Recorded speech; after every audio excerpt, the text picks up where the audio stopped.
इसका कॉन्सेप्ट बहुत ज़्यादा इंपॉर्टेंट है ऑर्गेनिक केमिस्ट्री में। यानी ऑर्गेनिक केमिस्ट्री में आपको एग्जैक्टली पता होना चाहिए कि एसिड क्या होता है, बेस क्या होता है, और किस किस चीज़ को हम एसिड कंसिडर कर सकते हैं और किस किस को बेस कंसिडर कर सकते हैं। इससे पहले जो चीज़ें हमने पढ़ी हैं उनमें से जो बहुत इंपॉर्टेंट चीज़ वो ये थी कि चार्ज मॉलिक्यूल में कहाँ से आता है, कैसे आ सकता है। एक आपके सामने स्ट्रक्चर लिखा हुआ है, स्ट्रक्चरल फार्मूला बना हुआ है। आप एक तो हमने ये सीखा कि अगर आपके पास मोलेक्युलर फार्मूला है तो, और कनेक्टिविटी बताई हुई है उन्होंने कि ये एटम इससे कनेक्टेड है और ये इससे कनेक्टेड है, उससे स्ट्रक्चरल फार्मूला कैसे लिखना है, लुईस फार्मूला जिसे हम कहते हैं, राइट। हमने ये रूल्स पढ़े थे, लुईस फार्मूला कैसे लिखना है। फिर उसके बाद हमने ये भी पढ़ा कि उस लुईस फार्मूला जो आपने लिख लिया उसके अंदर चार्ज कहाँ कहाँ हो सकता है। या आपने एक फॉर्मल चार्ज कैलकुलेट करना सीखा, उसका फार्मूला था, याद है आप लोगों को। और दूसरा हमने ये देखा कि इलेक्ट्रोनेगेटिविटी डिफरेंसेस की वजह से पार्शियल चार्जेस कैसे मुख्तलिफ एटम्स में आते हैं। ये दो चीजें, राइट। इस फार्मूला लिखना और फिर उसके अंदर चार्ज देखना कि किस किस एटम पर है, फॉर्मल चार्ज भी और पार्शियल चार्जेस भी, राइट। अच्छा, ये बहुत important, very critical in understanding organic chemistry. अगर आपको इसमें थोड़ा सा भी कोई मसला है ना तो आपको मसले होंगे आगे पढ़ने। ये बिल्कुल आपको क्लियर होना चाहिए। 1.23 का बी पार्ट पूछा था, आपने कहा था कि फिर मुझे याद दिला देना। अबे यार अब शुरू कर दिया ना, अब शुरू करने देना यार, ये शुरू में बताना था जीशान यार, अभी क्लास के आखिर में याद दिलाना। अच्छा ठीक है, मैं ये लाइट ऑन कर देता हूँ, मेरे ख्याल लाइट सही नहीं हूँ।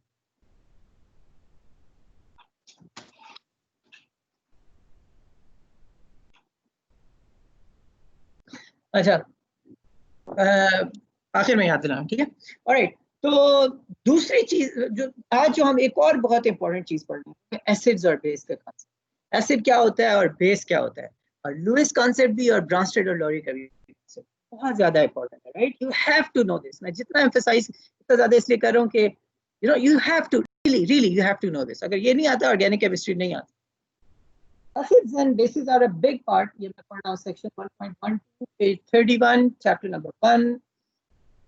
Acids and bases are a big part of organic chemistry, but the emphasis is much different from what you may be familiar with from your general chemistry course. वैसे जब आप chemistry या biochemistry पढ़ रहे होते हैं, chemistry तो वैसे generally जब chemistry पढ़ रहे होते हैं, जब हम acid जिस चीज को कहते हैं ना, वो HCl और सल्फ्यूरिक एसिड और वो नाइट्रिक एसिड, राइट, वो सारे हैं ना, वो किसी जगह पे एसिड्स हैं।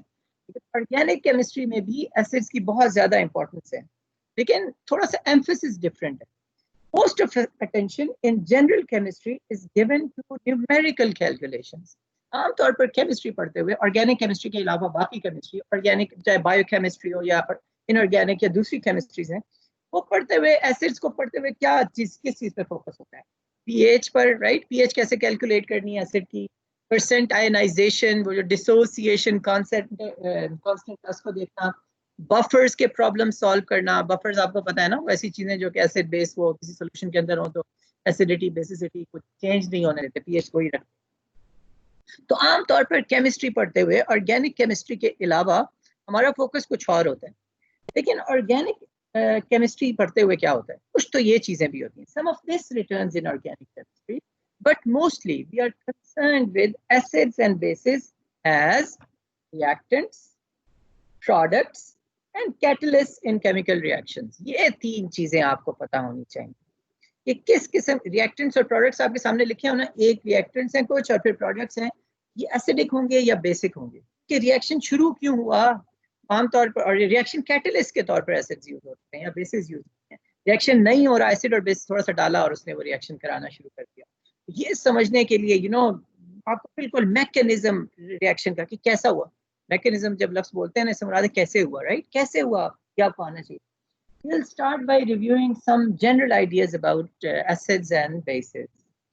सबसे पहले जो general idea है, according to the theory proposed by Svante Arrhenius, a Swedish chemist and winner of the 1903 Nobel Prize in Chemistry. तो Arrhenius ने क्या कहा? An acid is a substance that ionizes to give protons when dissolved in water. A base ionizes to give hydroxide. Basic जो concept है वो यही है, आपको पता है। जो प्रोटॉन देगा hydrogen ion, H positive ion देगा वो एसिड होगा, जो OH नेगेटिव हाइड्रोक्सिल आयन देगा वो बेस होगा, राइट। ये तो सबको जी sir. Yes sir. Yes sir. Yes sir. Yes sir. जो चीज डिसोसिएट होकर वाटर में H पॉजिटिव आयन देगी वो एसिड होगी, और जो चीज OH नेगेटिव आयन देगी वो बेस होगी। ये हो गया आर्हेनियस का concept.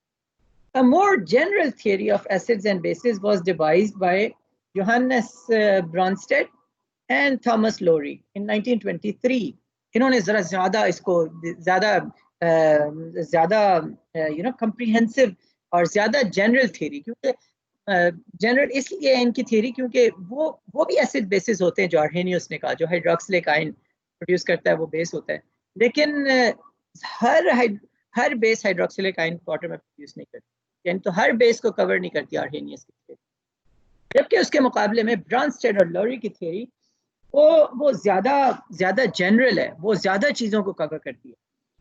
In this theory N acid is a proton donor.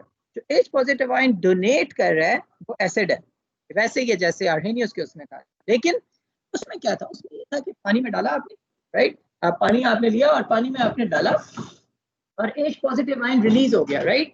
तो H पॉजिटिव आयन रिलीज हो गया, पानी में रिलीज हो गया H पॉजिटिव एज सच, तो ये एसिड है। Hydroxylic ion as such release हो गया पानी में, वाटर में, तो ये हो गया G बेस। लेकिन जब हम थोड़ी ब्रॉन्स्टेड कॉन्सेप्ट की बात करें तो अब हमारे जहन में ये नहीं है कि पानी में वो डिसोसिएट हो गया, बल्कि हम कह रहे हैं ये प्रोटॉन डोनेट कर रहा है, प्रोटॉन डोनेट कर रहा है एसिड, और प्रोटॉन एक्सेप्ट कर रहा है बेस।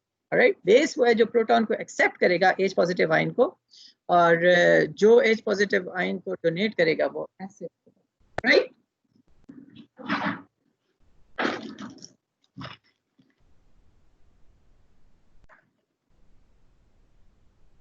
तो बेस क्या है, प्रोटॉन एक्सेप्टर, और एसिड क्या है, प्रोटॉन डोनर। ये याद रखना है, ब्रॉन्स्टेड लोरी कॉन्सेप्ट बहुत ज्यादा इंपॉर्टेंट है, और आर्हेनियस का जो कॉन्सेप्ट है वो इतना इंपॉर्टेंट नहीं है, ब्रॉन्स्टेड लोरी का कॉन्सेप्ट इंपॉर्टेंट है, और फिर आगे लुईस कॉन्सेप्ट, ये दोनों बहुत ज्यादा इंपॉर्टेंट है। You have to know this if you want to know organic chemistry. Acid वो है जो प्रोटॉन डोनेट करता है, यानी कोई जिस जगह पे सॉल्यूशन में कोई और भी मॉलिक्यूल पड़ा हुआ होगा, ये जब भी कोई प्रोटॉन एक्सेप्टर होगा तो अच्छा एसिड वो होगा जो कि स्ट्रॉन्ग एसिड वो होगा जो कि प्रोटॉन डोनेट करेगा उसको, और स्ट्रॉन्ग बेस वो होगी जो कि प्रोटॉन को एक्सेप्ट करेगी।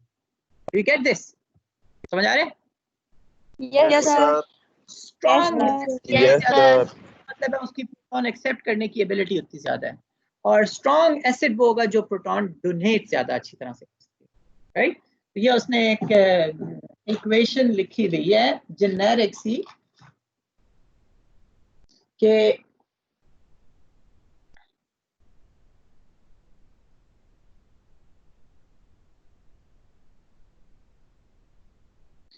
ये एक स्पीशीज है बी जिसके पास लोन पेयर ऑफ इलेक्ट्रॉन्स है, और उसके साथ एक और स्पीशीज है जो कि HA है, राइट।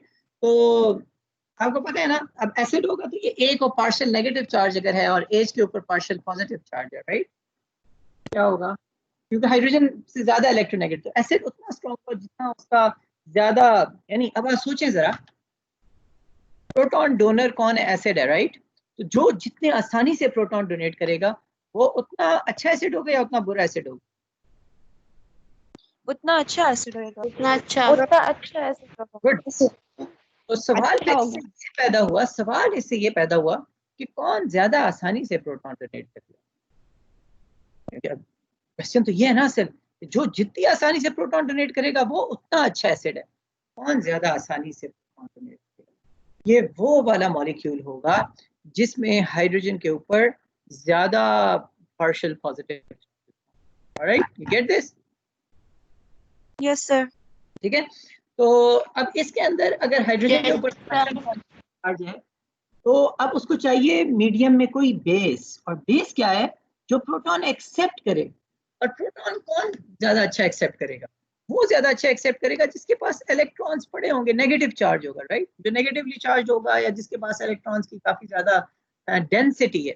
जिस तरह ये इधर हमने बी ड्रॉ किया, जिसके पास हमने कहा ऊपर दो पेयर ऑफ इलेक्ट्रॉन है, राइट। तो अब आप अटैक करेंगे।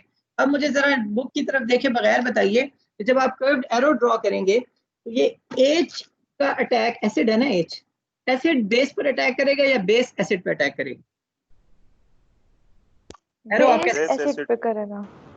बेस एसिड पे करेगा। ये कौन है, ये कौन है, K2 Kashaf Iqbal. Kashaf Iqbal, yes sir. आप बताइए बेस क्यों एसिड पे करेगा, एसिड क्यों नहीं बेस पे करना शो करेंगे हम? क्योंकि बेस प्रोटॉन एक्सेप्टर है इसलिए। ये क्या बात है, ये तो कोई बात ना है। हम कहते हैं जी एसिड या प्रोटॉन डोनर है, हम उसका अटैक शो करते हैं, उसका क्यों नहीं करते? सर मैं हायर बताऊं? Electron density. Moment of electron. ये कौन है? हफ्सा खान? सर उसके पास लोन पेयर है। बस बाकी सब लोग चुप हो जाएं। Hafsa Khan yes sir. जरा अपनी बात को ऊंचा कहें।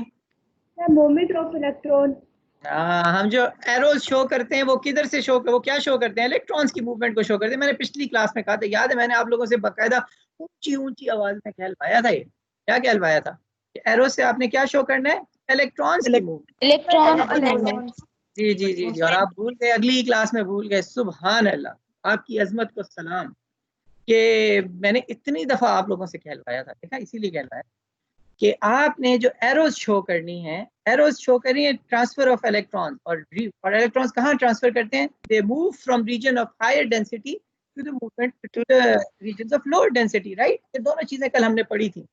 तो इस इक्वेशन में बी के पास इलेक्ट्रॉन ज्यादा हैं, region of high electron density, H region of low electron density. तो आप ये इस तरह से बी अटैक करेगा एच पर।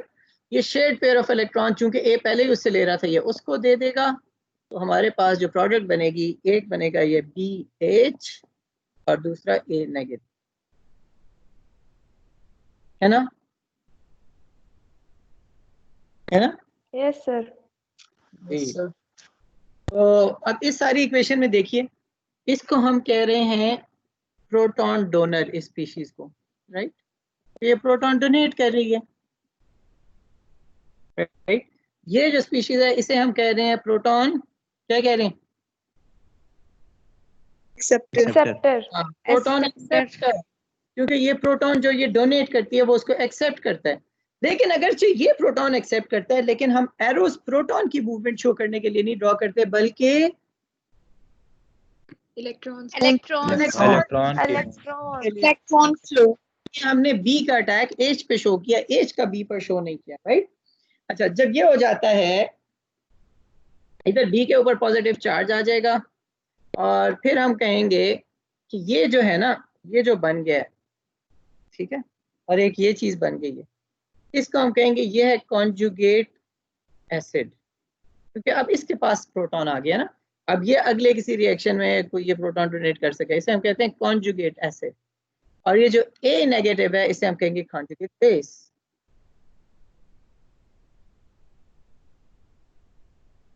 राइट? Yes sir. ठीक है, तो एसिड कन्वर्ट हो जाता है कॉन्जुगेट बेस में और बेस कन्वर्ट हो जाती है कॉन्जुगेट एसिड में। और कॉन्जुगेट एसिड और बेस में हमेशा फर्क सिर्फ एक प्रोटॉन का होता है। अगली बात ये याद रखें, कॉन्जुगेट एसिड और बेस में फर्क किस चीज का होता है? प्रोटॉन का, सिंगल प्रोटॉन का। Single proton. सिर्फ एक प्रोटॉन का डिफरेंस होता है। तो अगर वो दो प्रोटॉन्स डोनेट करते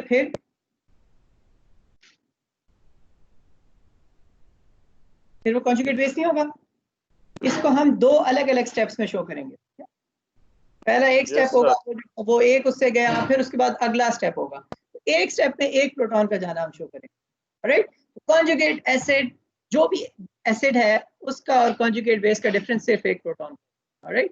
एक स्टेप में सिर्फ आपने एक प्रोटॉन का जाना शो करना। अगला सफा खोलें, page 32। In the Bronsted-Lowry view, an acid doesn't dissociate in water. ये फर्क है इसका अरेनियस के कॉन्सेप्ट के साथ। अरेनियस के कह रहा था, उसने प्रोटॉन दिया और वो पानी में ऐसे ही डिसोसिएट हो गया, पानी में उसने पानी को दे दिया, यानी वो जो H2O था वो H3O पॉजिटिव बन गया जब एसिड आया उसके अंदर। जबकि लोरी ब्रॉन्स्टेड कॉन्सेप्ट में आप ये कह रहे हैं कि पानी ले रहा है, मतलब पानी जो है ना H3O पॉजिटिव बन रहा है लोरी ब्रॉन्स्टेड कॉन्सेप्ट में, वो एक्सेप्ट कर रहा है उस प्रोटॉन। और जबकि अरेनियस कॉन्सेप्ट में सिर्फ और सिर्फ जो है वो डिसोसिएट है, सिंपली डिसोसिएट हो रहा है, वो प्रोटॉन ऐसे ही पड़ा हुआ है, राइट? जबकि ब्रॉन्स्टेड लोरी के उसमें ये ऐसे ही पड़ा हुआ नहीं है, बल्कि वो पानी का H3O बन गया, राइट? तो ये हमने उस दिन भी इक्वेशन लिखी थी, अगर आप लोगों को याद हो तो, कि ये देखिए, ये वाटर है H2O, O। ऑक्सीजन के आखिरी शेल में कितने इलेक्ट्रॉन्स होते हैं? 6 एक इस बॉन्ड को बनाने के बाद हो गया, एक इसको, और 4 ये दो लोन पेयर्स की फॉर्म में हो गए। ये वाटर है प्लस कोई भी एसिड है Ha, इसकी वजह से पार्शियल नेगेटिव चार्ज है इस A पर, पार्शियल पॉजिटिव चार्ज है H पर। यानी आपको समझ आ रही है ना, जितना ज्यादा इलेक्ट्रोनेगेटिव होता जाएगा उतना ये स्ट्रॉन्ग एसिड होगा। ये इसके पास इलेक्ट्रॉन पेयर है। We move the electrons from region of higher density to the region of lower density. ये बॉन्ड तोड़ देगा A के साथ, एक तरफ A नेगेटिव बन जाएगा और दूसरी तरफ ये ऑक्सीजन के साथ पहले वाले दोनों हाइड्रोजन वैसे के वैसे ही होंगे, लेकिन एक तीसरा हाइड्रोजन भी लग जाएगा और एक लोन पेयर ऑक्सीजन का कंप्लीट हो जाएगा बॉन्ड बनाने में, जबकि दूसरा लोन पेयर वैसे का वैसा होगा। अब इसका जरा फॉर्मल चार्ज कैलकुलेट करके बताइए मुझे, इस ऑक्सीजन का H3O ऑक्सीजन का चार्ज बताइए क्या होगा? सर +1 +1 कैसे? कैसे कौन बोल रहे हैं? सर वैलेंस इलेक्ट्रॉन माइनस जितने मरियम बनाए वसीम, हैं। मरियम वसीम एक मिनट, आप 9th सेमेस्टर में है ना? नो सर फर्स्ट सेमेस्टर में। अच्छा, मैं समझा था आप 9th सेमेस्टर वाली स्टूडेंट है। ऑलराइट, बताइए फिर। सर वैलेंस इलेक्ट्रॉन ऑक्सीजन के 6 हैं, माइनस कितने बॉन्ड्स बनाए हुए हैं? ऑक्सीजन ने 3 और उसके साथ 2 पेयर्स हैं, लोन पेयर। एक लोन पेयर है, 2 लोन इलेक्ट्रॉन्स हैं। हाँ 6 - 5 तो +1 बन गया। Thank you very much. ठीक है, सही हो गया। सब एग्री करते हैं? H3O पॉजिटिव होगा, सर यस सर। ठीक है। तो इसको कहते हैं ऑक्सो, जी समझ आ गई ना? यस सर ठीक है, तो इसको कहते हैं H3O पॉजिटिव। ये जो कॉन्जुगेट एसिड बन गया पानी का, क्योंकि इसने बेस के तौर पे वाटर ने इस रिएक्शन में हिस्सा लिया ना, क्योंकि इसने प्रोटॉन एक्सेप्ट किया, राइट। चूंकि प्रोटॉन वाटर ने एक्सेप्ट किया, जो भी चीज प्रोटॉन एक्सेप्ट करती है वो लोरी ब्रॉन्स्टेड कॉन्सेप्ट में बेस होती है। वाटर ने बेस के तौर पे एक्ट किया और प्रोडक्ट में जब आ गया तो कोई भी बेस कॉन्जुगेट एसिड बन जाती है। तो H3O पॉजिटिव H2O का कॉन्जुगेट एसिड है और इसको हम ऑक्सोनियम आयन कहते हैं। ऑक्सोनियम आयन, या आपको याद रखना होगा, राइट। इसे ऑक्सोनियम आयन कहते हैं, लेकिन इसका कॉमन नेम है हाइड्रोनियम आयन। हाइड्रोनियम आयन के तौर पे भी इसे जाना जाता है और ऑक्सोनियम आयन के तौर पे भी जाना जाता है। You have to know this, alright. अब अगली बात, ये प्रॉब्लम के बाद आगे लिखी हुई है, प्रॉब्लम आप खुद सॉल्व करेंगे। The strength of N acid is measured by it's acidity constant, ठीक है। कोई एसिड कितना स्ट्रॉन्ग, उतना ही स्ट्रॉन्ग होगा जितना ज्यादा वो प्रोटॉन डोनेट करेगा, और इसको एक इक्वेशन के फॉर्म में वो कांस्टेंट की उसमें लिखा हुआ है। ये इक्वेशन देख लीजिए। अगेन बायोकेमिस्ट्री में ज्यादा फोकस होता है इसके ऊपर, तो हेंडरसन हैज़लबार्ग की इक्वेशन आपने पढ़ी होगी, बायोकेमिस्ट्री में पढ़ ली, acid base concept? No sir. No sir no sir. चले बड़े होंगे तो यहाँ आगे आ जाएगा, आगे होगा, अभी नहीं आया होगा। तो जो बायोकेमिस्ट्री में बहुत ज्यादा ये इक्वेशन कैलकुलेट करना कि कोई एसिड कितना स्ट्रॉन्ग है और कम स्ट्रॉन्ग है, इस इक्वेशन के थ्रू कर लेते हैं, या भी मैं आपको डिराइव करके बता सकता हूँ, लेकिन टाइम हमारा वेस्ट होगा क्योंकि हमारा फोकस ये नहीं, ठीक है। इससे नीचे आ जाइए। Water can also be a Brønsted acid, अगली बात। प्रॉब्लम 1.26 के नीचे जो पैराग्राफ है उसके नीचे, water can also be a Brønsted acid, 32 पहुंच गए यहाँ पे? Yes sir. Yes sir. Water can also be a Bronsted acid. नमरीन अखलाक, मुझे बताइए, जब हम ये कह रहे हैं कि water can also be a Brønsted acid, इस जुमले का क्या मतलब? कि पानी क्या कर सकता है? सर प्रोटॉन डोनेट भी कर सकता है। प्रोटॉन डोनेट भी कर सकता है। क्या चीज नमरीन? प्रोटॉन डोनेट भी कर सकता है। डोनेट भी कर सकता है, राइट, गुड। तो हमने पहली एग्जांपल पढ़ी, उसमें वाटर ने एक एसिड से प्रोटॉन एक्सेप्ट किया, इसलिए वाटर ने बेस के तौर पे काम किया। लेकिन हम कह रहे हैं वाटर एसिड के तौर पे भी काम कर सकते हैं, यानी वाटर प्रोटॉन डोनेट भी कर सकता है। उसकी एग्जांपल उन्होंने लिखी हुई है कि अगर एक एमाइड आयन हो, एमाइड आयन NH2, और इसमें नाइट्रोजन के पास अगर 2 लोन पेयर्स हों, तो नाइट्रोजन के ऊपर क्या चार्ज होगा, कैलकुलेट करके बताइए। इसमें नाइट्रोजन के पास 2 लोन पेयर्स हैं, 2 बॉन्ड्स बने हुए हैं, -1 होगा। -1 जीशान बताइए कैसे कैलकुलेट किया? -1 होगा। ठीक है, थैंक यू बेटा। जीशान बताएं, आप बताएं। 5 वैलेंस इलेक्ट्रॉन्स है सर, 5 माइनस 2 बॉन्ड्स बनाए हुए हैं और 4 जो हैं इसके लोन पेयर्स हैं। लोन पेयर्स नहीं, लोन पेयर तो 2 हैं, लोन इलेक्ट्रॉन्स 2 हैं। लोन इलेक्ट्रॉन्स हैं। लोन इलेक्ट्रॉन्स 4 हैं, ठीक है, गुड। बताएं। 5 minus 5 minus 2 plus 4, 2 4, plus good. 4 6 हो गया, और 5 माइनस 6 माइनस 1। सुभान अल्लाह, क्या बात की आपने, जबरदस्त। तो ये -1 चार्ज है इसके ऊपर, नाइट्रोजन के ऊपर, ठीक है। और नाइट्रोजन के ऊपर माइनस चार्ज हो, नाइट्रोजन की वैसे ही इलेक्ट्रो नेगेटिविटी ज्यादा होती है, तो चार्ज आया हुआ है minus, right, region of high electron density है नाइट्रोजन। अगर ये वाटर के साथ इसका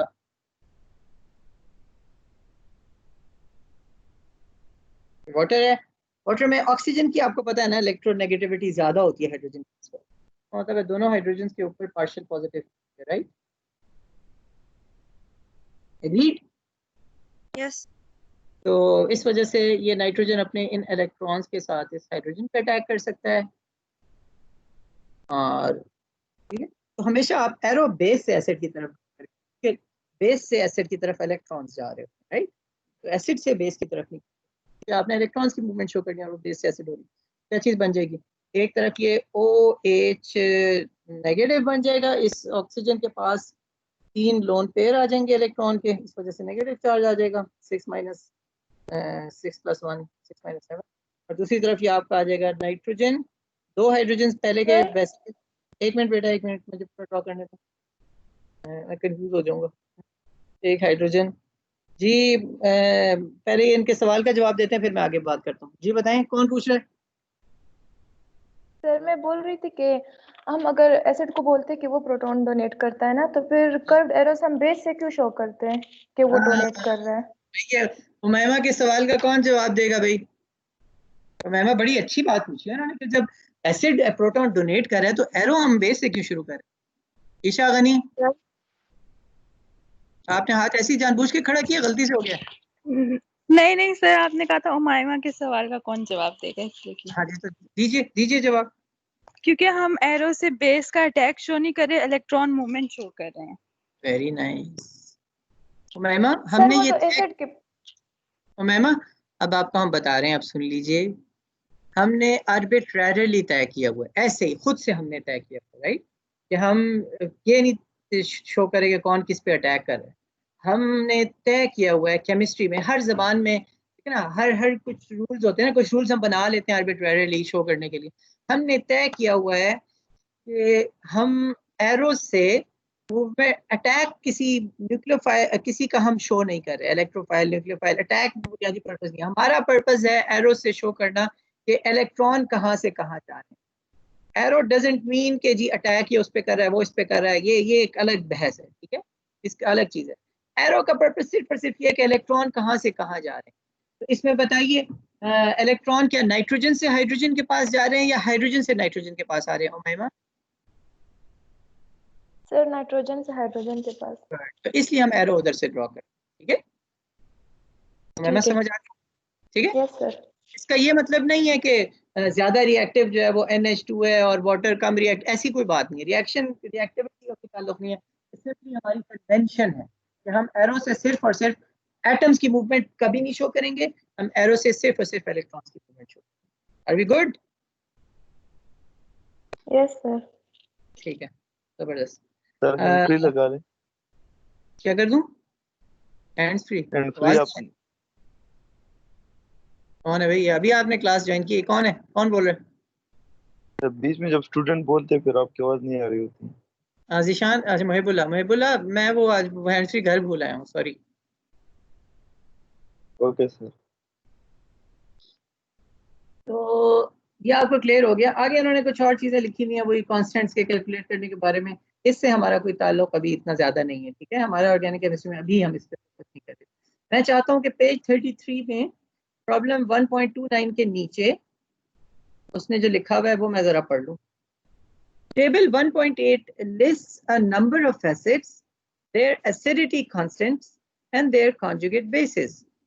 तो जो टेबल 1.8 है इसमें क्या क्या लिखा हुआ है? इसमें नंबर ऑफ एसिड्स, बहुत सारे एसिड्स लिखे हुए हैं, फिर उनके एसिडिटी कांस्टेंट्स बताए हुए हैं, ठीक है, और उनके कॉन्जुगेट बेसिस के बारे में बताया हुआ है। कॉन्जुगेट बेस क्या होगी किसी के एसिड की, यानी जब वो एसिड प्रोटॉन डोनेट कर देता है, जो पीछे जो चीज रह जाती है वो उसकी कॉन्जुगेट बेस होगी। Alright, yes sir. तो द टेबल इज ऑर्गेनाइज, अच्छा इसमें कह रहा है but we will return to it repeatedly throughout the text as new aspects of acid based behaviour are introduced. The table is organized so that acid strength decreases from top to bottom. ठीक है, ये इस तरह से table उन्होंने बनाया हुआ, अगले 2 पेजेस पर है कि ऊपर से नीचे आते हुए, बल्कि तीसरे पेज में भी आधा, जितना से सबसे ऊपर वाला है वो सबसे स्ट्रॉन्ग एसिड है, फिर उसके बाद उससे कम, उससे कम, उससे कम। ठीक है, एसिडिक स्ट्रेंथ जो है ना वो ऊपर से नीचे आते हुए कम होती जा रही है। आपने रट्टा नहीं लगाना इस टेबल का। मैं आपसे ये नहीं पूछूंगा कि यू नो टेबल ड्रॉ करो, ऐसा कुछ भी नहीं आएगा। हाँ, ये हो सकता है मैं 2 स्ट्रक्चर्स आपको दे दूं, मैं आपको कहूँ इनमें से कौन सा ज्यादा स्ट्रॉन्ग एसिड होगा। ठीक है, और वो आपने किस बेसिस पे कैलकुलेट करना होगा, जो ज्यादा आसानी से प्रोटॉन डोनेट करेगा उतना स्ट्रॉन्ग एसिड होगा। और कौन ज्यादा आसानी से प्रोटॉन डोनेट करेगा, वो जिसमें हाइड्रोजन पे ज्यादा पॉजिटिव चार्ज होगा। जिसमें हाइड्रोजन पे जितना ज्यादा पॉजिटिव चार्ज होगा, वो उतने, उस हाइड्रोजन को उतनी ज्यादा जरूरत होगी ना इलेक्ट्रॉन्स की, तो कोई भी न्यूक्लियोफाइल फौरन उस हाइड्रोजन पे अटैक करेगा। ठीक है, कोई भी बेस इस केस में, न्यूक्लियोफाइल कहते हैं जब कार्बन के ऊपर चार्ज और उसके ऊपर अटैक करता है। गेट, ठीक है, तो ये Yes, sir. the strength of the Yes, conjugate sir. base increases from top to bottom। तो जो ऊपर से नीचे आ रहे हैं इस टेबल में, तो एसिड से बेस की स्ट्रेंथ जो है वो क्या हो रही है, कम हो रही है, और जो एसिड की स्ट्रेंथ कम होती जाती है उसकी कॉन्जुगेट बेस की स्ट्रेंथ उतनी बढ़ती जाती है। राइट, इसका मतलब क्या है कि कॉन्जुगेट एसिड की स्ट्रेंथ ज्यादा है या बेस की स्ट्रेंथ ज्यादा है। ये मैं आपको थोड़ा सा ना एक मैं ड्रॉ करके मैं let's do an example. Right, hypothetical again, take any, ये देखिए, हम कहते हैं कि ये बी, वही वाली मिसाल जो हमने पहले अभी जिससे लिख रहे हैं हम, ये बी ने एच पे अटैक किया है, उधर चला गया, और उससे एक हमारे पास आ गया बी एच और एक आ गया ए नेगेटिव। राइट, गुड, सब एग्री करें इससे? Yes yes sir. Yes, sir. यहाँ पे ये वाली जो स्पीशीज है ये एसिड है। राइट, और ये क्योंकि ये प्रोटॉन डोनेट कर रही है, और यहाँ पे ये जो है ये उसकी बेस होगी, कॉन्जुगेट बेस होगी।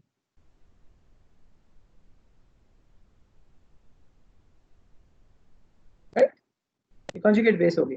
अब बात ये है कि जितना ये एसिड स्ट्रॉन्ग होगा, ये बात याद रखिए भाई, ये नोट करेंगे आप लोग। ठीक है, जितना ये एसिड स्ट्रॉन्ग होगा उसकी कॉन्जुगेट बेस उतनी ही वीक होगी। जितना ये एसिड स्ट्रॉन्ग होगा उतनी ही उसकी कॉन्जुगेट बेस वीक होगी। इस जुमले का मतलब क्या है, अब ये मैं आपको बताने लगा। मैंने ये कहा है ट्रांसटेड लोरी कॉन्सेप्ट में कोई भी एसिड जितना स्ट्रॉन्ग होगा, इसका मतलब क्या है कि वो जितने आसानी से प्रोटॉन ज्यादा देगा, उसकी कॉन्जुगेट बेस जब बनेगी वो उतनी ही वीक होगी। बेस क्या होती है ट्रांसटेड लोरी कॉन्सेप्ट में? जो प्रोटॉन एक्सेप्ट करती है। राइट, यानी जितनी आसानी से ये प्रोटॉन डोनेट करेगा उतनी ही मुश्किल से ये प्रोटॉन एक्सेप्ट, और जितना ये वीक होगा उतना ये स्ट्रांग होगा। ये कन्वर्स रिलेशन है, यानी अगर ये बहुत मुश्किल से प्रोटॉन डोनेट करता है, ये बहुत आसानी से प्रोटॉन एक्सेप्ट कर लेगा। ये समझ में आ गया आपको? Yes sir. इसका नतीजा क्या निकलता है? ये जो रिएक्शन है ना, एसिड बेस्ड रिएक्शन, ये ना वो होते हैं ना रिवर्सिबल रिएक्शंस होते हैं। तो यानी जो यहाँ से नीचे की तरफ आ रहे हैं, नीचे से ऊपर भी जा रहे हैं, तो नतीजा इसका ये निकलेगा कि इक्विलिब्रियम जो एस्टैब्लिश होगा उसके अंदर, अगर ये बहुत स्ट्रॉन्ग एसिड है, इसका मतलब क्या है कि ये प्रोटॉन बड़ी आसानी से डोनेट करे, उतना ही ये वीक बेस है, यानी ये वापस एक्सेप्ट नहीं कर रहा है इससे। इसका मतलब इक्विलिब्रियम वेरी स्ट्रांगली इस तरफ होगा। और अगर ये वेरी वीक एसिड है, इसका मतलब ये प्रोटॉन डोनेट नहीं कर रहा, तो ये उतना ही स्ट्रॉन्ग बेस होगा, यानी अगर कोई ये प्रोटॉन डोनेट कर दे, ये फौरन से वापस इसको एक्सेप्ट कर लेगा स्ट्रॉन्ग बेस पे, फिर इक्विलिब्रियम इस डायरेक्शन में होगा। ये बात समझ में आई है? सर ये क्लियर नहीं हुआ कि कंजुगेट बेस्ड कंजुगेट ये एसिड जो है उसका वीक कंजुगेट बेस होता है ना, इसकी सही रीजन नहीं आई, ये उसका क्यों वीक बेस होता है। हाँ, मतलब स्ट्रॉन्ग एसिड होगा तो उसकी वीक बेस क्यों होगी, ये सवाल है ना आपका जी। ये अभी हम जूं जूं ऑर्गेनिक केमिस्ट्री पढ़ते जाएंगे ना, अभी आपको ये पता चलता जाएगा, इसके अंदर इंडक्टिव इफेक्ट है, रेजोनेंस का ताल्लुक है, ये साथ साथ आपको समझ में आएगा। लेकिन अभी आप जनरल रूल इतना समझ लीजिए, अभी फिलहाल कि अगर एसिड स्ट्रॉन्ग होगा तो उसकी कॉन्जुगेट बेस वीक होगी, और उसके नतीजे में फिर इक्विलिब्रियम ज्यादा इक्वेशन की दूसरी तरफ होगा, प्रोडक्ट ज्यादा बन रही होगी। yes. अभी गुड। तो स्टेबलाइजेशन की मुख्तलिफ वजूहात होती है पढ़ने। तो ये इसने इटैलिक्स में लिखा हुआ पेज 33 में, जो नीचे से सेकंड लास्ट पैराग्राफ है। Thus, the stronger the acid, the weaker its conjugate base. The stronger the base, the weaker its conjugate. ये अब आपने याद रखना, ठीक है, समझ लें ये। The Bronsted-Lowry approach, ये वो सारा उसमें ये है, इससे बड़ा यूजफुल टूल है ये। अगले 2 पेजेस पे टेबल दिया हुआ है। अगले पेज 36 पे तशरीफ ले आए आप लोग, पेज 36 सेक्शन 1.13। वेरी इंटरेस्टिंग, अभी तक जो कुछ हमने पढ़ा है उसको अप्लाई कर रहे हैं हम। Section 1.13 page 36, how structure affects acid strength. Zeeshan, आपके सवाल का जो पार्टली जवाब यहाँ भी मिलेगा, partly, not everything but like some of, कि कैसे एसिड का स्ट्रक्चर चेंज होने से उसकी एसिडिटी चेंज हो जाती है, यानी अगर उसका स्ट्रक्चर इससे बदल के वैसे कर दे तो वो ज्यादा स्ट्रॉन्ग एसिड हो जाता है। आखिर क्या चीजें होती हैं जो किसी एसिड को ज्यादा स्ट्रॉन्ग एसिड बनाती है, किसी बेस को ज्यादा स्ट्रॉन्ग बेस बनाती है, ये हम पढ़ने लगे, ठीक है। So in this section we will introduce some generalizations that will permit us to connect molecular structure with acidity in related compounds. ये स्ट्रक्चर इस पूरे चैप्टर की थीम ही यही है, स्ट्रक्चर डिटरमिन्स प्रॉपर्टीज, यानी किसी भी मॉलिक्यूल की प्रॉपर्टीज आपने डिटरमिन करनी है तो आपने उसका स्ट्रक्चर देखना, राइट। तो अब हम ये देख रहे हैं कि स्ट्रक्चर में क्या चेंजेस आती हैं जिससे कोई एसिड ज्यादा स्ट्रॉन्ग एसिड बन जाता है या कोई बेस ज्यादा स्ट्रॉन्ग बेस बन जाता है। The main ways in which structure affects acidity in solution depend on 3 चीजें। The strength of the bond to the atom from which the proton is lost. Acidity क्या है Bronsted-Lowry concept में? Proton loose करना, ठीक है। सबसे पहली चीज कि हाइड्रोजन का जिस एटम से बॉन्ड बना हुआ है वो कितना स्ट्रॉन्ग है। अगर वो बॉन्ड बहुत स्ट्रॉन्ग है, अब वो क्या चीज बॉन्ड को स्ट्रॉन्ग बनाती है आगे हम पढ़ेंगे, लेकिन अभी के लिए इतनी पहली बात जहन में बिठा लीजिए, जितना ये जो हम HA जो स्ट्रक्चर हम ड्रॉ कर रहे हैं, right, this one HA here, right, ये जो HA बॉन्ड जितना स्ट्रॉन्ग होगा उतना ये वीक एसिड होगा ना, क्योंकि अच्छा एसिड कौन सा है जो आसानी से प्रोटॉन दे देगा। तो जिसने बॉन्ड ही हाइड्रोजन से ज्यादा स्ट्रॉन्ग बनाया हुआ है, इसका नतीजा क्या निकलेगा, वीक एसिड होगा। दूसरी चीज, दूसरा factor, the electronegativity of the atom from which the proton is lost. वही जो HA जो बॉन्ड बना हुआ है, प्रोटॉन का A से बॉन्ड बना हुआ है, वो जो A है उसकी इलेक्ट्रोनेगेटिविटी कितनी ज्यादा है, जितनी उसकी इलेक्ट्रोनेगेटिविटी ज्यादा होगी ये उतना ही स्ट्रॉन्ग एसिड, क्यों, आगे जाके हम। तीसरी चीज, electron delocalization in the conjugate base. Zeeshan, ये आपके सवाल का पार्ट जवाब कि जो कॉन्जुगेट बेस बनती है उसमें क्या होता है, देखिए ये जो कॉन्जुगेट बेस, ये जो मैंने इक्वेशंस लिखी हैं इसमें कॉन्जुगेट बेस क्या है, A नेगेटिव, ए नेगेटिव जो है, सब एग्री कर रहे हैं नेगेटिव है कॉन्जुगेट बेस, मैंने लिखा है ना। Yes sir. तो अब इसमें इलेक्ट्रॉन्स अगर लोकलाइज्ड हैं, कॉन्जुगेट बेस पे नेगेटिव चार्ज है, राइट, अगर ये नेगेटिव चार्ज लोकलाइज्ड है ए पर, यानी किसी किस्म की रेजोनेंस वगैरह नहीं है, कोई इंडक्टिव इफेक्ट वगैरह के थ्रू चार्ज शेयर नहीं हो रहा क्रॉस द एटम, लोकलाइज्ड है। हमने पढ़ा था ना रेजोनेंस में इलेक्ट्रॉन डीलोकलाइजेशन के बारे में, कि इलेक्ट्रॉन एक एटम के पास नहीं होते बल्कि डीलोकलाइज्ड होते हैं। yes, sir. अब अगर yes, thank you very much, electron जो है ना लोकलाइज्ड हुए हुए हैं तो ये आसानी से दोबारा प्रोटॉन एक्सेप्ट कर सकती है, लेकिन अगर इलेक्ट्रॉन डीलोकलाइज्ड हो जाएंगे तो ये कॉन्जुगेट बेस जो है स्टेबलाइज हो जाएगी, इसका मतलब है ये प्रोटॉन इतनी आसानी से एक्सेप्ट नहीं, राइट। तो इस बेस की स्ट्रेंथ उस पर डिपेंड करती है। इन तीनों चीज़ों को अगले सेक्शन में उसने थोड़ा थोड़ा करके एक्सप्लेन किया हुआ है। हम देखते हैं जी, 3 फैक्टर्स हैं, जो किसी एसिड को स्ट्रॉन्ग बनाते हैं या वीक बनाते हैं। एक उसकी बॉन्ड स्ट्रेंथ, दूसरा उस एटम की इलेक्ट्रोनेगेटिविटी जिससे उसने बॉन्ड बनाया हुआ है, और तीसरी चीज कि जो कॉन्जुगेट बेस बन रही है उसकी उसके जो इलेक्ट्रॉन्स हैं वो डीलोकलाइज्ड हैं या लोकलाइज्ड। पहली चीज बॉन्ड स्ट्रेंथ।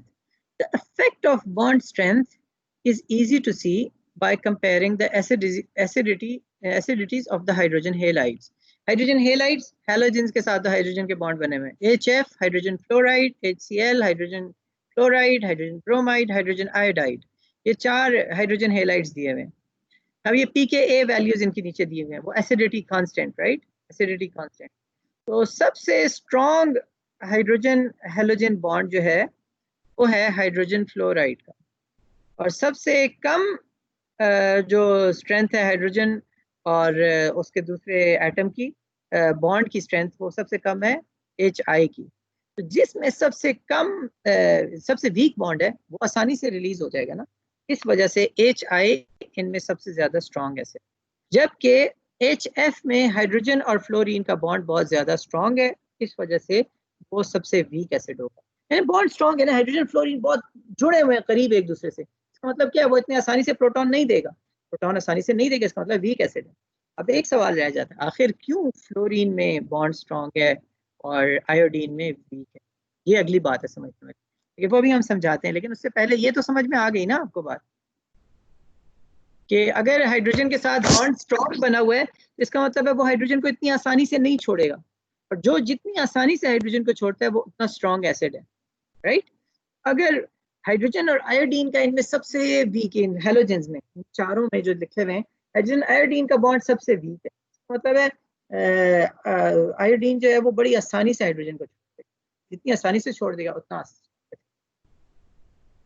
अब सवाल पैदा हुआ कि आखिर क्यों वो बॉन्ड वीक है आयोडीन का, तो इसका जवाब नीचे लिखा हुआ है। In general bond strength increases going down a group in the periodic table. जब periodic table आप नीचे जाते जाते हैं तो क्या होता है, periodic table नीचे जाने से shells ऐड होते जाते हैं, राइट?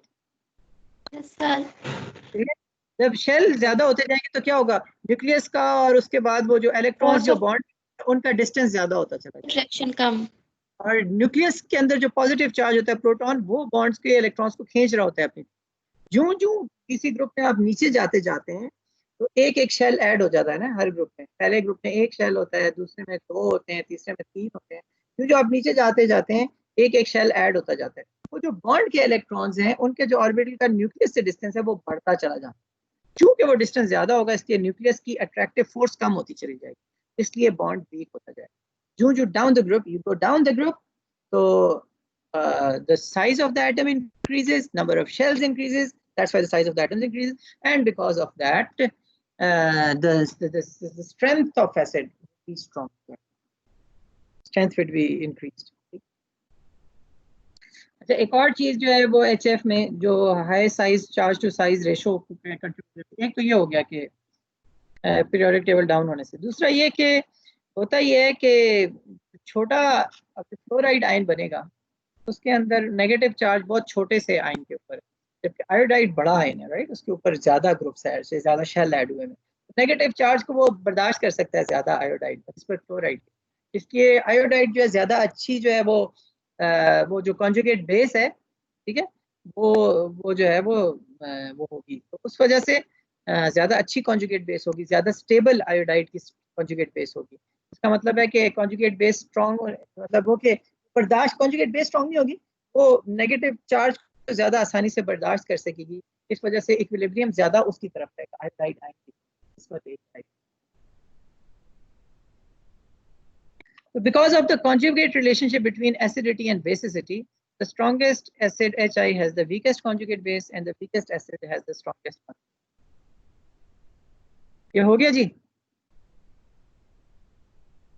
Yes. अगला ये जो प्रॉब्लम 1.3 Yes, है आप खुद सॉल्व करेंगे। उसके बाद दूसरा फैक्टर जो कि एसिड स्ट्रेंथ को अफेक्ट करता है वो है इलेक्ट्रोनेगेटिविटी। ये तो हमने आपको पहले ही बता दिया कि जितना हाइड्रोजन का बॉन्ड बना होगा ज्यादा इलेक्ट्रोनेगेटिव एटम के साथ, जितना ज्यादा इलेक्ट्रोनेगेटिव एटम के साथ बॉन्ड बना होगा, शेयर्ड पेयर ऑफ इलेक्ट्रॉन को इलेक्ट्रोनेगेटिव एटम ज्यादा खींच रहा, शेयर्ड पेयर ऑफ इलेक्ट्रॉन को ज्यादा खींच रहा होगा, उसका नतीजा क्या निकलेगा, हाइड्रोजन के ऊपर उतना पार्शियल पॉजिटिव चार्ज ज्यादा होगा, जितना पार्शियल पॉजिटिव चार्ज ज्यादा होगा उतनी आसानी से कोई इलेक्ट्रॉन उसके ऊपर अटैक कर सकेगा, इलेक्ट्रॉन उसके ऊपर ज्यादा आसानी से अटैक कर सकेंगे, ये स्ट्रॉन्ग एसिड होगा। तो जो वो जो एटम जिसका हाइड्रोजन से बॉन्ड बना हुआ है उसकी इलेक्ट्रोनेगेटिविटी बढ़ती चली जाएगी, उसकी एसिडिटी भी उस चली जाएगी। सर जिसमें एग्जांपल दी हुई है मैथेन, फिर अमोनिया, फिर वाटर और फिर हाइड्रोजन फ्लोराइड। मैथेन में हाइड्रोजन का कार्बन के साथ बॉन्ड है, कार्बन की इलेक्ट्रोनेगेटिविटी ज़्यादा नहीं है, इस वजह से ये ज़्यादा मैथेन भी अच्छा एसिड नहीं है। अमोनिया के अंदर हाइड्रोजन का बॉन्ड नाइट्रोजन से है, नाइट्रोजन की इलेक्ट्रोनेगेटिविटी निस्बतन ज़्यादा है, तो देखिए pKa की वैल्यू कम हो गई। वाटर में हाइड्रोजन का बॉन्ड ऑक्सीजन के साथ है जिसकी इलेक्ट्रोनेगेटिविटी और ज्यादा है, pKa की वैल्यू और कम होगी, pKa के एसिड डिसोसिएशन कांस्टेंट। और फिर HF में फ्लोरीन की इलेक्ट्रोनेगेटिविटी बहुत ज्यादा है, तो वो बहुत ज्यादा स्ट्रॉन्ग एसिड है इनकी निस्बत। समझ में आ गई ये बात आपको? Yes sir. बाकियों को? Yes sir. Yes sir. Yes sir. Fatija Noor आपको समझ में आ गई है? यस सर आ गई है। रीम चौधरी आपको समझ में आ गई है? यस सर आ रही है। हरीशा जहांगीर आपको समझ में आ गई है बात? Yes sir. अफरा सियाब अली सर। समझ आ गई? अब अगली बात जो इसने कही हुई है, पेज इसी पेज में नीचे आप आ जाएं, ये प्रॉब्लम 1.32 के ऊपर जो पैराग्राफ है उसमें, कि अब ये दो फैक्टर्स हो गए ना, एक बॉन्ड स्ट्रेंथ है और एक इलेक्ट्रोनेगेटिविटी डिफरेंस। अब एक मॉलिक्यूल है जिसमें बॉन्ड स्ट्रेंथ ज्यादा है, दूसरा है जिसमें इलेक्ट्रोनेगेटिविटी डिफरेंस ज्यादा है, तो कौन सा फैक्टर ज्यादा इंपॉर्टेंट है? ये कह रहा है कि bond strength is more important than electronegativity when comparing elements in the same group of the periodic table as the pKa's of the hydrogen halides show. Fluorine is the most electronegative and iodine is the least electronegative atom of the halogen. But HF is the weakest acid while HI is the strongest.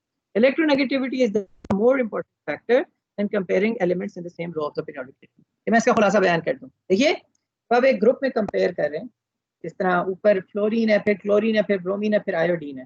Fluorine के अंदर सिर्फ 2 shell हैं, ठीक है, fluorine के अंदर 3 हो गए, ब्रोमीन के अंदर 4 हो गए, आयोडीन के अंदर 5 हो गए, बड़ा एटम होता है, ठीक है। इसके नतीजे में बॉन्ड स्ट्रेंथ जो हाइड्रोजन के साथ जब ये बॉन्ड बनाते हैं HF में, HCl में, HBr में और HI में, तो जो आप डाउन द ग्रुप आ रहे हैं बॉन्ड स्ट्रेंथ कम होती चली जा रही है, इस वजह से एसिडिटी बढ़ती जा रही है डाउन द ग्रुप। तो अगर आप बॉन्ड स्ट्रेंथ को देखेंगे तो क्या नतीजा निकल रहा है कि हाइड्रोजन आयोडाइड जो है वो सबसे स्ट्रॉन्ग एसिड होगा इन साथ। लेकिन अगर आप दूसरा फैक्टर कंसिडर करें इलेक्ट्रोनेगेटिविटी का, इलेक्ट्रोनेगेटिविटी सबसे ज्यादा इसमें किसकी है? फ्लोरीन की है, राइट? वो रिवर्स ऑर्डर है, फ्लोरीन की सबसे ज्यादा है, उससे कम फिर क्लोरीन की, उससे कम फिर ब्रोमीन की, उससे कम फिर आयोडीन की। अगर आप इलेक्ट्रोनेगेटिविटी को देखेंगे उसके हिसाब से तो HF को सबसे ज्यादा एसिड होना चाहिए, ऑपोजिट आ रहा है ना, इस चीज को प्रेफरेंस देंगे, इलेक्ट्रोनेगेटिविटी फैक्टर को या बॉन्ड स्ट्रेंथ के फैक्टर। तो हमें ये बता रहे हैं जब एक ही ग्रुप में आप देख रहे हैं एक तरफ बॉन्ड स्ट्रेंथ के ऑपोजिट किसी और की ज्यादा है और इलेक्ट्रोनेगेटिविटी और ज्यादा है, आप बॉन्ड स्ट्रेंथ को फौकियत देंगे। अगरचे HF की इलेक्ट्रोनेगेटिविटी HI से, फ्लोरीन की इलेक्ट्रोनेगेटिविटी आयोडीन से ज्यादा है, लेकिन चूंकि बॉन्ड स्ट्रेंथ आयोडीन की बहुत कम होती है, इसलिए वो ज्यादा स्ट्रॉन्ग एसिड है। डाउन द ग्रुप जाते हुए जो फैक्टर आपने कंसिडर करना है वो बॉन्ड स्ट्रेंथ कंसिडर करना है, इलेक्ट्रोनेगेटिविटी फैक्टर। लेकिन within the row, cross the row, जब शेल्स एक जितने, जैसे फ्लोरीन है ना, फ्लोरीन के ग्रुप में नीचे तो ये क्लोरीन, ब्रोमीन, आयोडीन आ रहे हैं, लेकिन अगर आप एक रो में देखें, फ्लोरीन है, उससे पहले ऑक्सीजन है, फिर नाइट्रोजन है, फिर कार्बन है, राइट? इस तरह से जब आप एक रो में देख रहे हैं तो इनके नंबर ऑफ शेल्स एक जितने हैं, दो शेल हैं सबके। इसका मतलब है कि एटम का साइज उतना ही है, इसका मतलब बॉन्ड स्ट्रेंथ वाला फैक्टर नहीं है। फिर अब आप किस चीज को देखेंगे कि इलेक्ट्रोनेगेटिविटी। हाँ, समझ में आ गई ये बात आप लोगों को? Yes sir. Down the group bond strength क्यों कंसीडर करते हैं? क्योंकि ज्यादा इंपॉर्टेंट है। लेकिन अक्रॉस द रो आप इलेक्ट्रोनेगेटिविटी कंसीडर करेंगे क्योंकि बॉन्ड स्ट्रेंथ रफली एक जितनी ही होगी sir. Are we good? Yes, sir. Yes. All right.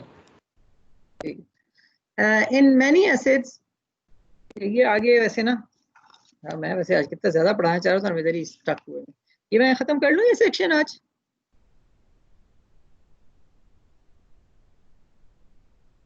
Yes, sir. In many acids, the acidic proton is bonded to oxygen. बहुत से acids में जो acidic proton होता है उसका bond oxygen से बना. Such compounds can be considered as derivatives of water. Water के derivatives क्योंकि water में भी तो oxygen hydrogen bond होता है. Among organic compounds, the ones most closely related to water are alcohols. Alcohols हमें पता है जिनमें hydroxylic group होता है, OH group होता है. Most alcohols are somewhat weaker acids than water. इस जुमले का क्या मतलब है? कौन बताएगा? ये कौन है? Unknown user. सर आप एक और दफा बोलेंगे, आपने क्या बोला अभी? मैं बोलता हूँ बेटा. ये महरीन अकरम, आप मुझे इस सवाल का जवाब देंगी. ये लिखा हुआ है कि ज्यादातर अल्कोहल्स वाटर की निस्बत वीक एसिड होते हैं. इस जुमले का मतलब क्या है? वजह नहीं बतानी, सिर्फ इस जुमले का मतलब क्या है? ज्यादातर अल्कोहल्स वाटर की निस्बत वीक एसिड्स होती हैं. इसका क्या मतलब है? सर उस पे ना पॉजिटिव चार्ज कम होता है ना, तो इसलिए वीक होती है. इसलिए नहीं बताना आपने. मैंने क्या कह दी सर? आपने ये बताना है इस जुमले का मतलब क्या है. अगर हम कहते हैं कि अल्कोहल्स वीकर एसिड होती हैं वाटर से, इसका मतलब क्या है? सर वो एसिड के मुकाबले अल्कोहल प्रोटॉन कम देंगी, यही होगा. हाँ, यही बात. यही. Thank you very much. मुझे आप पहले बता रही थी वो उसकी वजह एक्सप्लेन करने की कोशिश करी थी. लेकिन बात ये है कि अगर हम कह रहे हैं अल्कोहल वाटर की निस्बत वीकर एसिड्स हैं, इसका मतलब है कि वाटर की निस्बत ये ज्यादा मुश्किल से प्रोटॉन डोनेट. जी sir. Very good, thank you very much. ये जो नीचे pKa लिखा हुआ है, इसलिए आप देखेंगे कि वाटर का pKa से आप देख रहे हैं मेथनॉल का pKa वाटर से कम है, लेकिन ऑनवर्ड्स सबका pKa वाटर से ज्यादा है. ज्यादा होने का मतलब ये है कि pKa नेगेटिव लॉगरिथमिक स्केल है ना, तो ज्यादा होने का मतलब है कि ऑपोजिट कम भी. तो फिर आगे ये प्रॉब्लम 1.33 आप खुद करेंगे. Electronegative atoms in a molecule can affect acidity. अब ये अगली बात बहुत इंपॉर्टेंट है, ये सुनिए. ये हम देख रहे हैं कि स्ट्रक्चर के अंदर चेंजेस के इलेक्ट्रोनेगेटिविटी चेंजेस कैसे एसिडिटी को अफेक्ट करते हैं. Electronegative atoms in a molecule can affect acidity even when they are not directly bonded to the ionizable proton.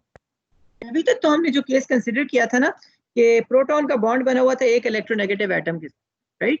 तो जब वो इलेक्ट्रोनेगेटिव एटम के साथ बॉन्ड बना हुआ है, वो शेयर्ड पेयर ऑफ इलेक्ट्रॉन को अपनी तरफ खींच रहा है, राइट? इस वजह से प्रोटॉन के ऊपर पार्शियल पॉजिटिव चार्ज आया हुआ है, इसलिए वो ज्यादा. लेकिन अब ये कहता है कि जरूरी नहीं है ये जो बहुत इलेक्ट्रोनेगेटिव एटम है उसका डायरेक्टली हाइड्रोजन के साथ, ये भी जरूरी नहीं. Even when they are not directly bonded to the ionizable. Compare ethanol with a related compound in which a CF3 group replaces the CF3 group replaces the CH3. Ethanol को ट्राइफ्लोरोएथेनॉल से compare किया. अभी देखिए नए स्ट्रक्चर बनाते हैं, वो दूसरा बनाया हुआ ना, मैं आपको स्ट्रक्चर बताता हूँ.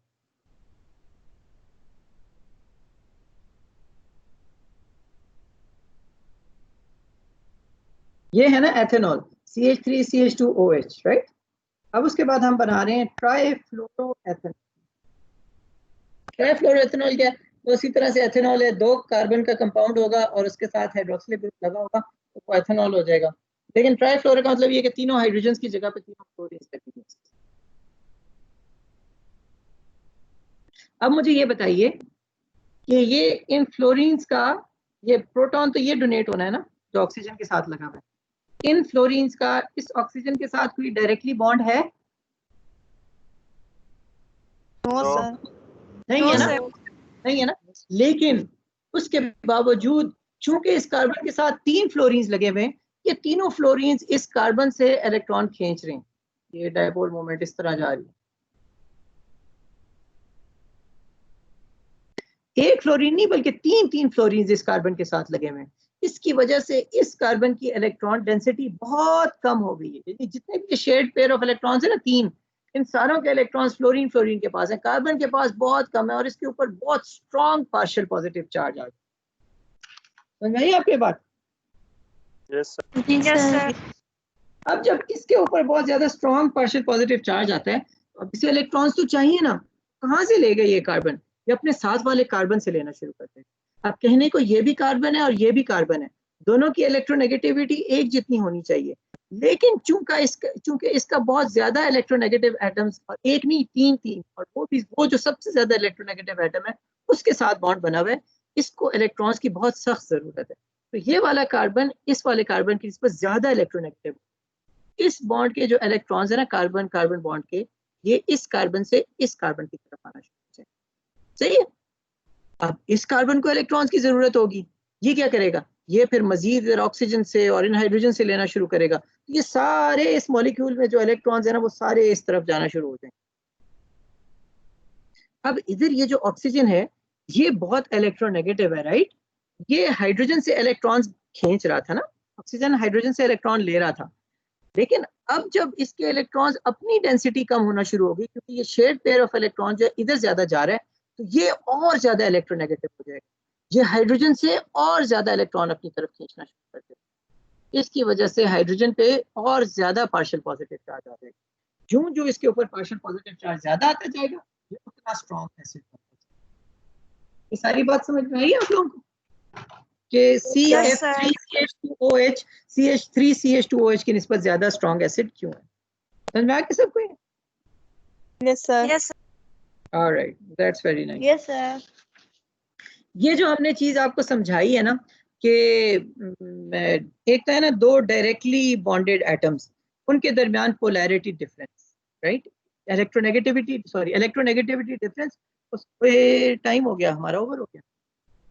चलिए हम इसको खत्म करते हैं। ये जो बस इतना, इधर मैं दोबारा से शुरू करूंगा, लेकिन बस आप इतना समझिए, ये जो इफेक्ट है ना कि ये इलेक्ट्रॉन इधर से इधर विड्रॉ कर रहा है, इस इफेक्ट को कहते हैं इंडक्टिव। ठीक है। नेक्स्ट क्लास में कल हम इंशाल्लाह इंडक्टिव इफेक्ट के साथ साथ रेजोनेंस, इन सारी चीजों को कंपेयर करेंगे। अभी मैं आपको छोड़ता हूँ। अच्छा, एक स्मॉल रिक्वेस्ट आप लोगों से करनी थी, कल मेरी एक मीटिंग है ये इधर वाइस चांसलर ऑफिस में 11 बजे। हमारी क्लास है 10:15 to 11:15। क्या मैं अपनी क्लास 10 to 11 कर सकता हूँ? 15 मिनट पहले आप फारिग होते हैं? 10:15 से 15 मिनट पहले आपकी कोई क्लास चल रही होगी? क्लास चल रही होती है। क्लास चल रही होगी, चलें ठीक है, फिर हम 10:15 पे शुरू करेंगे। ऑलराइट, गुड, ठीक है। तो talk to you tomorrow at 10:15 इंशाल्लाह। आप लोग प्लीज ये पढ़ लें, ये जो आज पढ़ा है ये प्लीज, ये सारे लोग एग्री कर रहे हैं जी? सारे लोग पढ़ रहे हैं? Yes sir. Please please please कल से पहले आप लोग इसको पढ़ लीजिए। अगर आप नहीं पढ़ेंगे तो आपको मसाइल का सामना करना पड़ेगा बाद में, क्योंकि अभी आपने चीजें पढ़ी है ना, तभी आपको समझ में आ जाएगी। लेकिन कल से अगर आप ये कल